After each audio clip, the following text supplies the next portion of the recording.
In this video, I'll show you how to use the tool panel in Photoshop.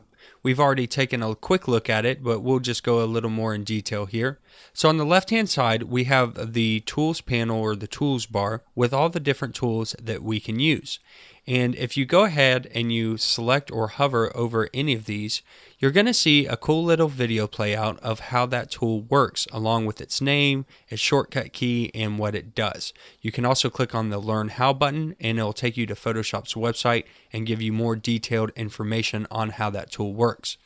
Now, I highly recommend that as you begin using some of these tools, you memorize the shortcut keys. Shortcuts are a great way to speed up your workflow, and when you begin working in Photoshop, the more shortcuts that you know, the quicker it is for you to get around and do the things that you really want to do.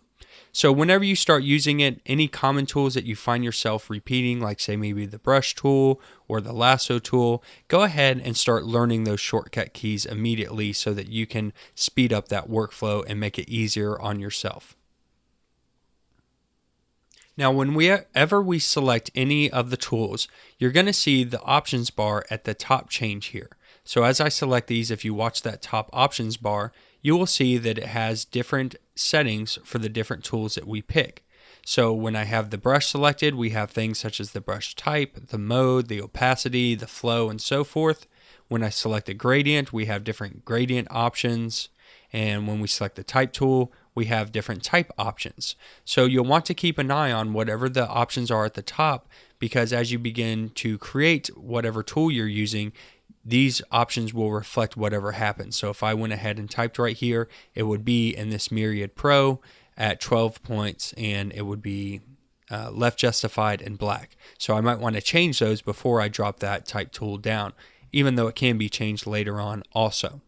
Now, most of these tools, if not all of them, have more tools underneath them. So you'll see a little arrow to the bottom right of this tool, and if I click and hold down, you'll see that there's other tools here. So not only is there a horizontal type tool, but there's also a vertical type tool, and a vertical type mask tool, and a horizontal type mask tool.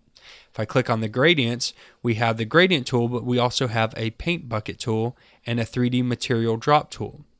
If I select the rectangle marquee tool, there's also an elliptical marquee tool and a single row and a single column marquee tool. So keep in mind that all of these tools are going to have more tools underneath them.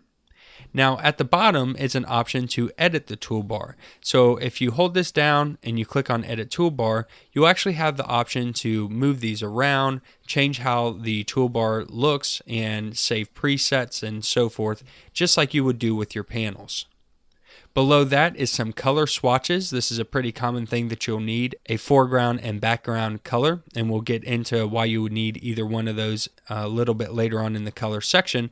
But basically, this is a quick select for me to just click on here and change out the color for whatever I need to do. So if we go back to that type tool, you can see it's turned it to that red that I selected in this color swatch. So that's something that is pretty common, and you can switch the foreground and background color around by clicking on this double arrow right here. Below that is a quick mask mode whenever you're doing any type of masking. And then finally at the bottom is change screen mode. So you can go into a full screen mode and a full screen mode with a menu bar.